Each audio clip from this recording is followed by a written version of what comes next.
बाबा ने अपने 35 मिनट के भाषण में एक लफ्ज ये बोल के नहीं दिया कि जो लाखों करोड़ों रुपया कोरोना के नाम पर प्राइम मिनिस्टर के फंड में जमा हुआ है उसका क्या हुआ।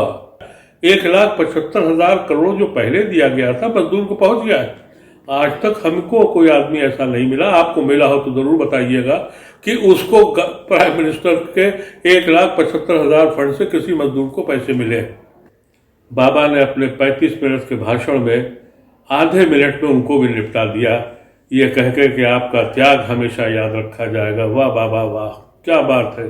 तो मैं एक और बाबा हैं जो उनके मुरीद हैं, जो आज दिल्ली के चीफ मिनिस्टर हैं, वो भी एक छोटे बाबा है। तो मैं छोटे बाबा को ये सुझाव देना चाहता हूँ कि जिस तरह से आपने बड़ी समझदारी से लोगों के खाने के बंद कर दिए, दुकानें बंद कर दी, बेरोजगार कर दिया, लेकिन आपने एक बड़ा कारनामा ये किया कि आपने शराब की दुकानें शुरू कर दी। ये दो बाबा हैं जिसके बारे में अभी ये समझना मुश्किल है कि कौन कितनी लंबी फेंकता है।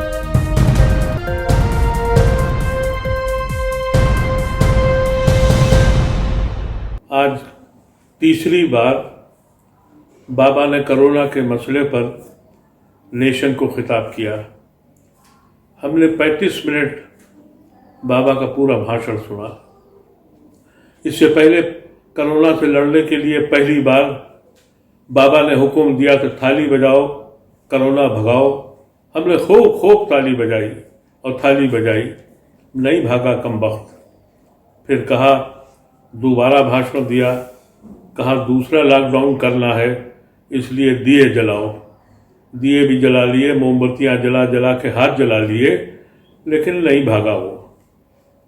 और फिर उस पूरे दौर में हम कोरोना को पकड़ने के लिए जमात को पकड़ते रहे, घर घर जाके ढूंढते रहे, और कोरोना था कि रुकने का काम न दिया। हाँ, जमात के लोग और एक मखसूस तबके के लोग को जरूर हमने पकड़ पकड़ के जेलों में क्वारंटीन करने में के नाम से बंद कर दिया। तीसरी बार बढ़ाने के लिए बाबा खुद नहीं आए, बल्कि बाबा के कर्मचारियों ने ये ऐलान किया कि तीसरा लॉकडाउन होगा। मायूसी हुई थी, लेकिन आज बाबा ने फिर एक ऐलान किया, 35 मिनट का भाषण दिया। 30 मिनट तक तो हम समझ नहीं पाए कि ये भाषण कोरोना के मसले पर है या अपनी पीठ सहलाने पर है। वो बार बार ये कहते रहे कि हमारे देश ने पिछले 6 साल में इतनी तरक्की इकोनॉमिकली कर ली है कि हम सेल्फ सफिशिएंट हैं। जो ये लोग इल्ज़ाम लगा रहे थे कि कोरोना से पहले इस मुल्क की इकानमी सबसे ज़्यादा ख़राब हुई है आज़ाद हिंदुस्तान में, उसको बाबा ने झुठलाया। बाबा ने ये भी झुठलाया कि हमारे पास पिछले 70 साल में इससे ज़्यादा बेरोजगारी कभी नहीं थी। उन्होंने बताया कि भारत जो है दुनिया इसका डंका पीट रही है। फिर ऑल ऑफ ए सडन एक ऐलान हुआ, पैकेज का डिक्लेयर हुआ, 2 लाख करोड़ का पैकेज आया। एकदम खुशी की लहर दौड़ गई कि अब इनकलाब आया। फिर दिमाग गया बिहार की तरफ, जहां चंद साल पहले इलेक्शन से पहले बाबा ने वहां जोर शोर से ऐलान किया था, कितना पैकेज दे दूं, कितना पैकेज दे दूं। 1,25,000 करोड़ का पैकेज उन्होंने बिहार में डिक्लेयर कर दिया। अब बिहार के लोग जानते हैं कि उस पैकेज का क्या हुआ। वही लोग जिनको 1,25,000 करोड़ का पैकेज बाबा ने ऐलान किया था, अपनी बेरोजगारी और अपनी भूखमरी से लड़ने के लिए हिंदुस्तान के दूसरे सूबों में अपनी पेट की आग को बुझाने के लिए गए।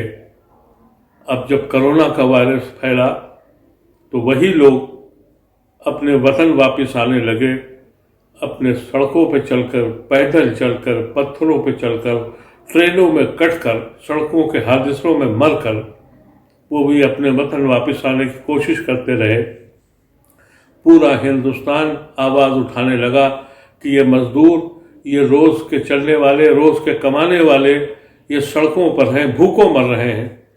बाबा ने अपने 35 मिनट के भाषण में आधे मिनट में उनको भी निपटा दिया, ये कह के कि आपका त्याग हमेशा याद रखा जाएगा। वाह बाबा वाह, क्या बात है।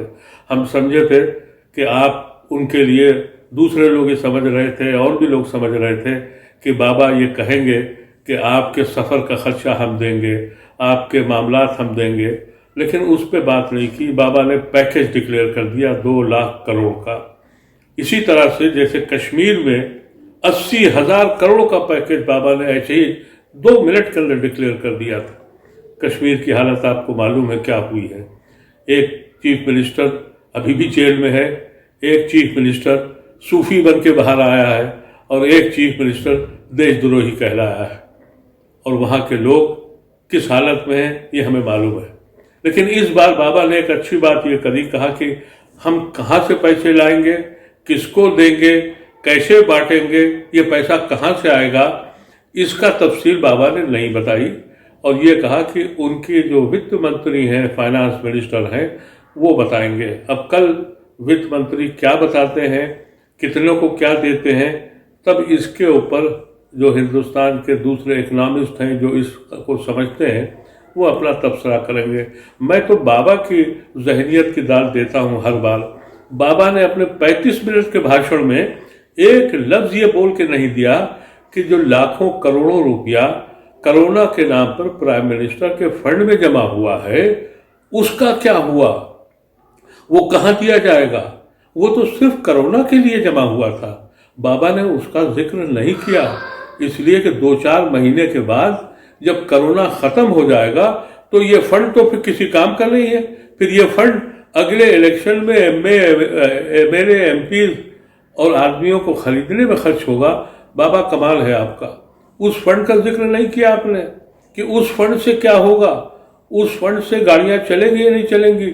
अभी तो आपने जो 20 लाख करोड़ का पैकेज दिया है, मुझे लगता है कि इसमें यह भी जुड़ जाएगा, जैसे आपने ये कहा है कि जो ट्रेनें चल रही हैं, जो मजदूर अपने जेब से पैसे खर्च कर रहा है, उसमें आपका ये कहना कि 85% मेरा है, तो वो भी पैकेज में ऐड हो जाएगा। मुझे ऐसा लगता है कि ये भी तो खर्चा आपने किया है।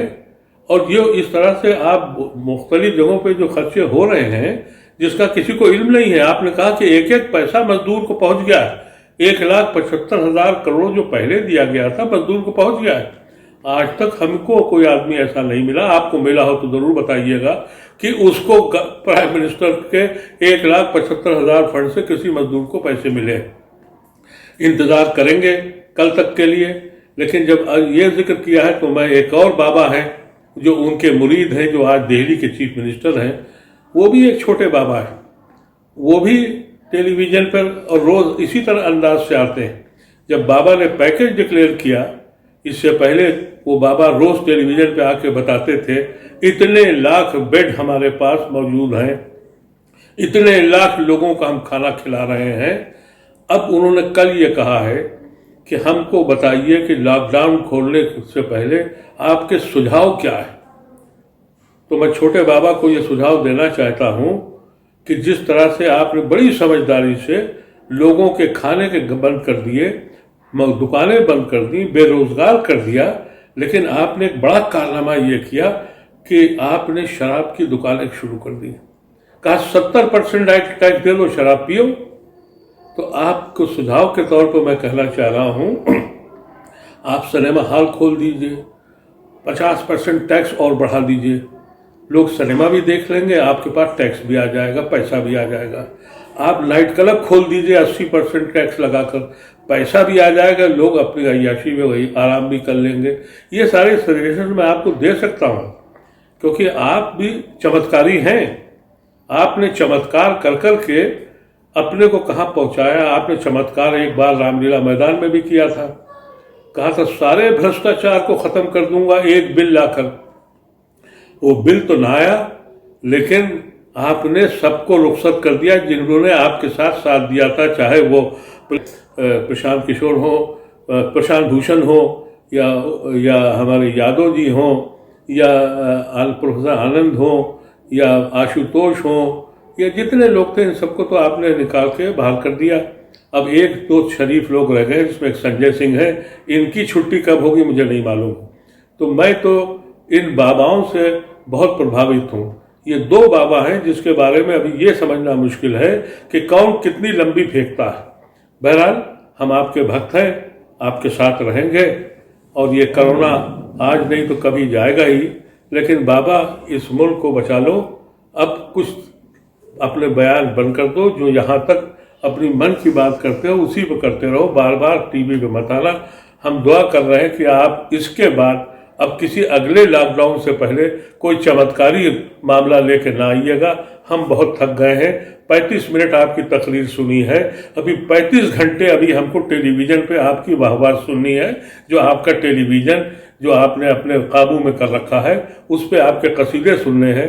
अब हमारे कानों में इतनी जान नहीं है, इसलिए आपसे गुजारिश है कि अगली बार आप कोई पैकेज या कोई ऐलान करने टेलीविज़न पे ना आइएगा। अगर बोलना है तो मन की बात रेडियो पे ही बोल दीजिएगा, यही बहुत है। बहुत बहुत शुक्रिया।